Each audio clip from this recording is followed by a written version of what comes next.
2007 में और इस वक्त में सबसे बड़ा फर्क ये है कि 2007 में अदलिया से अवाम को उम्मीदें थी और 2025 में उम्मीदें नहीं है, बल्कि कोई उम्मीद नहीं है।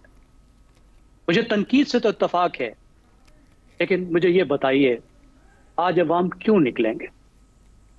वो आज़ाद अदलिया 20वीं तरमीम के नतीजे में वजूद में आई थी और वकला तहरीक के नतीजे में वजूद में आई थी।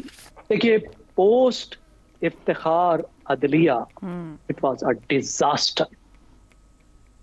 उसने जो जुडिशल एक्टिविज्म के नाम पे पाकिस्तान के साथ किया, उससे अवाम को क्या मिला? उससे जमहूरियत को क्या मिला? आजादी के नाम पे जिस तरह की पावर ग्रैब हमने देखी, ताकत की छीना झपटी देखी, जिसमें अदलिया आगे आगे थी, एक एलीट ग्रुप के तौर पर, अदलिया के तौर पर नहीं, थर्ड पिलर के तौर पर नहीं, बल्कि एक एलीट ग्रुप के तौर पर वकला के साथ मिलकर उन्होंने ऐसा निजाम बनाया, खास तौर पे 19वीं तरमीम जो जबरदस्ती करवाई गई इफ्तिखार चौधरी साहब की तरफ से, कि अदलिया खुद को खुद मुंतखब करेगी, सेल्फ सेलेक्टेड ग्रुप होगा और अपनी अकाउंटेबिलिटी खुद करेगी। अब खुद को खुद मुंतखब करने का क्या मतलब था कि लाहौर का एक चैम्बर या 1.5 chamber supreme court of Pakistan अब कहलाएगा, वहां से आएंगे जजेस। और खुद एहतसाबी का मतलब था कि अदलिया एहतसाब से बरी होगी, ना उसका पार्लियामेंट एहतसाब कर सकता है और खुद तो उन्होंने क्या एहतसाब करना। एक नई जुरिस्प्रूडेंस वो लेकर आए। 58(2)B को उन्होंने नए नाम से, नई तशरीह से ही जिंदा कर दिया। वज़राए आज़म को 25 करोड़ लोगों के मुंतखब वज़ीर आज़म को कान से पकड़ कर निकालने लगे। मुंतखब नुमाइंदों को तौहीन के नाम पर उठाकर बाहर फेंकने लगे। झूठी दरखास्तों पर सुओ मोटो लेकर एक अजीब गदर उन्होंने मचा कर रख दिया। 50-50 हजार केसेस पड़े हुए थे अदालतों में और ये जाकर डैम बना रहे थे और अस्पतालों को चेक कर कर हुकूमतों को जलील करने की कोशिश कर रहे थे। अपने मफादात, अपने प्लाट, अपनी नौकरियां। एक चीफ साहब वो थे जिनका बेटा 1 अरब रुपया एक प्रॉपर्टी टाइकून से लेकर पकड़ा गया। एक चीफ साहब दूसरे थे जिनका बेटा एक पार्टी की टिकटें बेचता हुआ पकड़ा गया। बिल्कुल ऐसा। तीसरे चीफ साहब वो थे जिनका दामाद जो है वो सीनियर वजीर बनकर जो है वो हुकूमतें चला रहा था। क्या ये सब अवाम ने नहीं देखा? बिल्कुल देखा। क्या अवाम फिर नारा लगाएंगे कि असली मुंसिफ फिर आएंगे? तो असली मुंसिफों का वो नजारा कर चुके हैं, जो वो माँ जैसी देख चुके हैं, माँ जैसी रियासत असली मुंसिफों के हाथ में देख चुके हैं, वो फिर खड़े होंगे?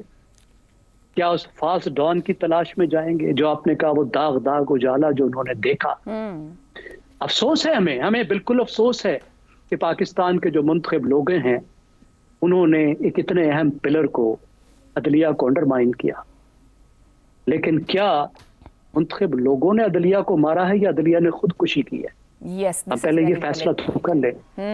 देखिए, और अवाम साफ आजादियों के लिए खड़ा होना पड़ेगा, जद्दोजहद तो करनी पड़ेगी।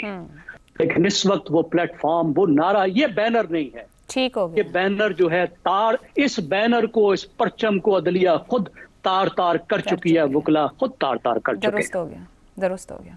वेरी वैलिड पॉइंट कि यहाँ पहुंचे हैं तो क्यों पहुंचे हैं। हसन निसार साहब, जो अपोजिशन इस वक्त एहतजाज कर रही है 27वीं तरमीम को लेकर, जिस तरह से एक है कि वो सूरत हाल गालिबन बन जाए या शायद वो चीज़ें मिल जाएं जिस तरह एक वकला तहरीक शुरू हुई 2007 में, आपको लगता है कि वो मामला अब बन सकते हैं या सिर्फ एक सियासी मंजरनामे पर रौनक लगाने की छोटी सी कोशिश है, इससे ज़्यादा कुछ ना हो पाएगा?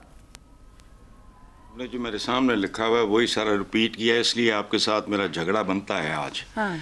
जिसका आगाज़ मैं करूँगा अपने फेवरेट जैगम साहब ने बड़ी खूबसूरत बात की है। अच्छा, आपके जो फरमूदात थे इंट्रो में, उसमें था परवेज़ मुशर्रफ साहब की हुकूमत मुकम्मल तौर पे जमहूरी नहीं थी।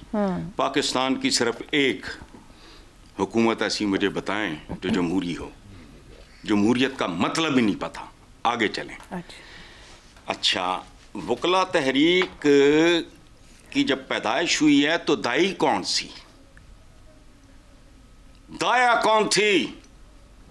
तीसरी बात, ये ज़ागम साहब ने इसकी तरफ जो इशारा किया है उससे तो मेरे ताल्लुकात बिगड़ते बिगड़ते बच गए थे। एतजाज़ हसन अब से नहीं 50 साल से, is like an elder brother, उनका एक कज़न मेरा क्लास फेलो था, ये वो वगैरह वगैरह। वो उस ज़माने में गाते फिरते होते थे रियासत होगी माँ के जैसी। मैंने एक बड़ा नेस्टी कॉलम लिखा पाकिस्तान के सबसे बड़े अखबार में और कहा नहीं, रियासत सौतेली माँ के जैसी होगी।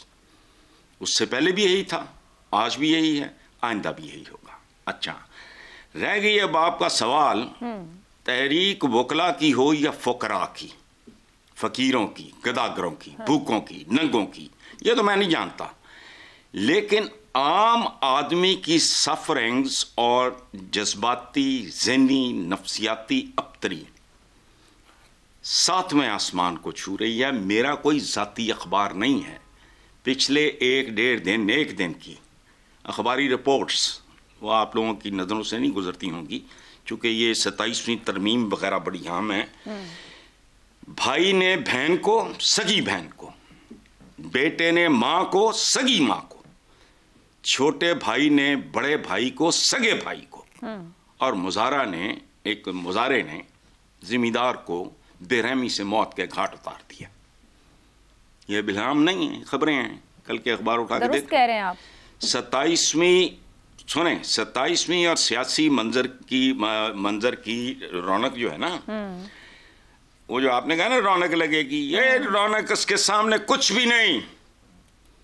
जिस रौनक का मुझे खौफ और खदशा है।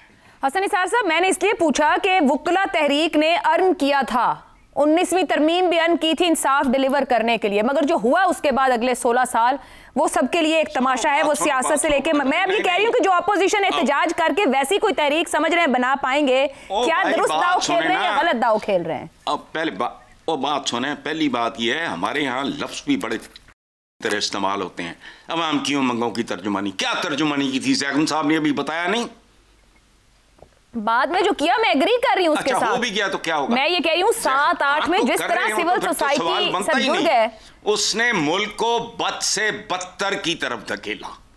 दुरुस्त कह। अब ये हो जाए ना हो जाए, मैं जिन चीजों को पॉइंट आउट कर रहा हूँ उनके लिए दानिश्वरों के पास वक्त नहीं होता। किसी माँ ने बेटे ने मारता, किसी भैनू मारता, फलानू, ये हमारे नजदीक ये इश्यूज नहीं है। लोग नॉर्मल नहीं रह गए, अब ठीक हो गया। ये साईं लोग नीम पागल से हो रहे हैं, सही, उससे बचो। हाँ, ठीक हो गया, ठीक हो गया। 25, 26, 27 करोड़ भूखा, बेआसरा, दुरुस्त, अनप्रोटेक्टेड। जी,